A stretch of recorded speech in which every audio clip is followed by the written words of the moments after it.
In 1959, the National Football League explored many options to find a commissioner, and they found Pete Rozelle. His encounters with new ways of marketing football led to the creation of a whole new facet of the American economy, which was driven by professional sports. Alvin Ray Pete Rozelle was born on March 31st, 1926, and grew up in Linwood, California. After graduating from high school in 1944, he joined the Navy and served until 1946.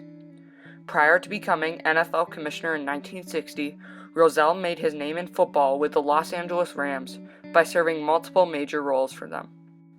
Before Rozelle came, the NFL was struggling with issues of image, finances, competition, and low popularity. The NFL's image was tarnished by poor player conduct on and off the field. College football was far more popular in the 1950s. NFL teams frequently played in half-empty stadiums that rarely sold out. The NFL was also financially struggling, receiving small payments for things such as TV. The NFL was receiving great competition from the Canadian Football League, American Football League, and All-American Football Conference. The NFL was greatly struggling to become popular, which set the stage for the Rozelle. When Rozelle took over as commissioner of the NFL in 1960, no one knew what would happen. The answer? A complete metamorphosis of the NFL from an afterthought in American sports to an economic powerhouse that is now known as the pinnacle of the sports world. Rozelle handled everything with great poise, leading to major financial windfalls for the NFL. Rozelle signed major TV deals, enhanced the integrity of the game, merged and expanded the league, created Monday Night Football and the Super Bowl, and fathered the lucrative industries within the industry of football. Rozelle's major television deals kick-started the rise of the NFL. Many multi-million-dollar deals with CBS, NBC, and ABC that began in 1962 helped all facets of the NFL. When asked about marketing, Rozelle emphasized that his main concern was for the betterment of the sport and understanding the delicate relationship between television and football. Rozelle also helped improve the image of the NFL. During his time as commissioner, Rozelle suspended Joe Namath, Paul Hornung, and Alex Karras, all who were stars that were disobeying the league's orders. These moves earned great approval from fans and owners alike. He was known to want to rid the NFL of any suspicion of evil. Arguably the greatest thing Rozelle did for the economics of the NFL was merge with the American Football League in 1970. Eliminating competition was financially beneficial for both leagues. The NFL-AFL championship game, which would come to be known as the Super Bowl, was played between the two champions of the conferences of the NFL. In his first 2 years, the NFL received approximately $90 million from this event.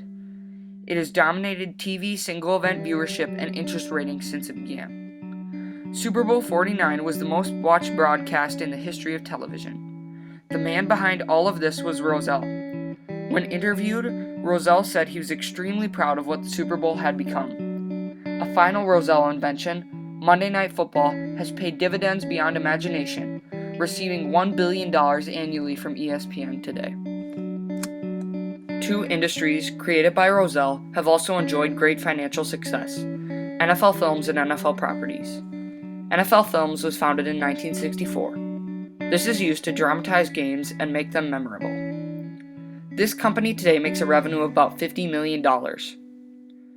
NFL Properties is a company that sells merchandise and takes care of licensing for the NFL.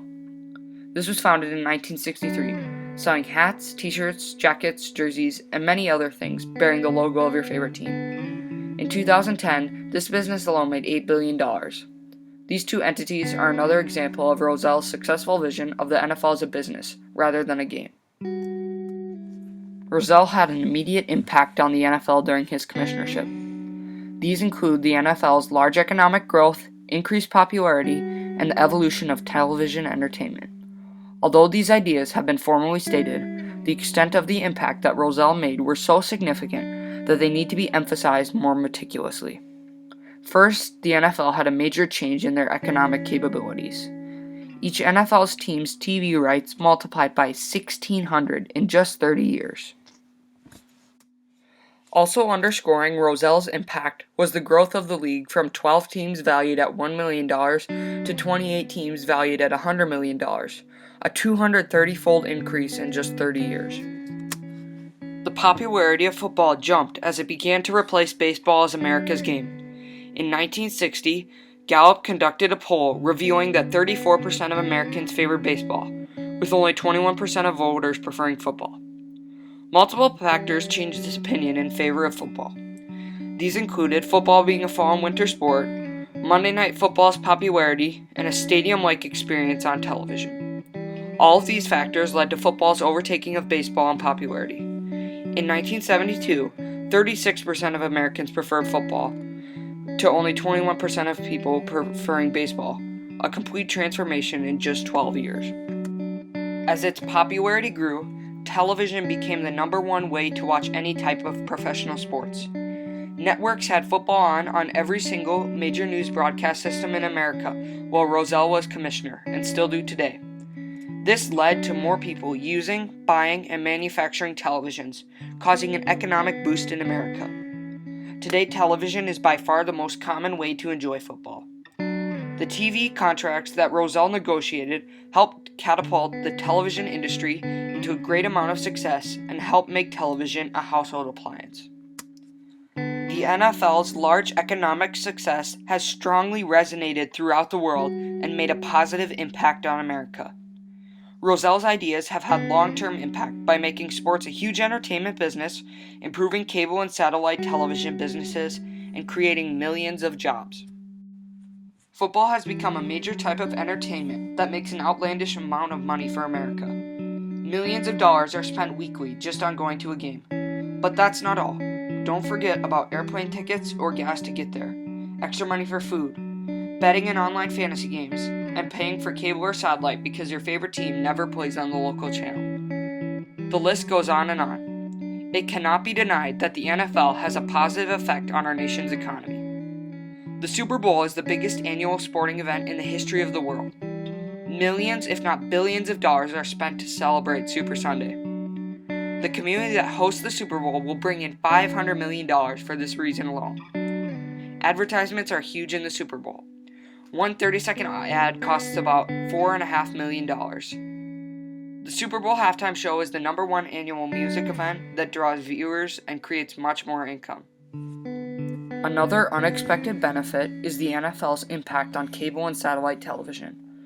More television options have been created to reap the benefits of the NFL's television deals. They spend lots of money on ads for their company, saying theirs is what allows you to watch all the games you want to and more.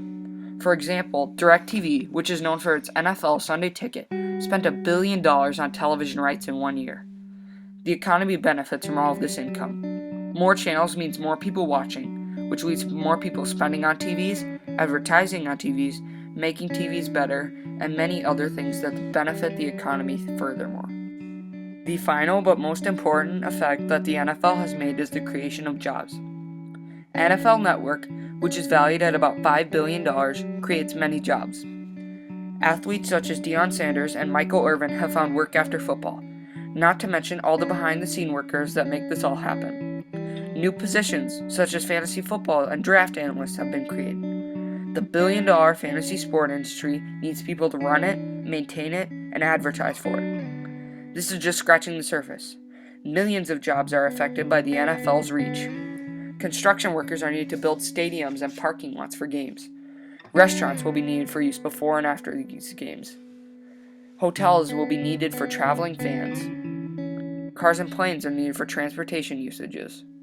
Engineers are needed to be able to design stadiums and other structures, such as statues in front of stadiums. Electric companies will benefit from all the lights used to illuminate the stadium. Heating and cooling companies need to have top designs to help keep a stadium at a comfortable temperature.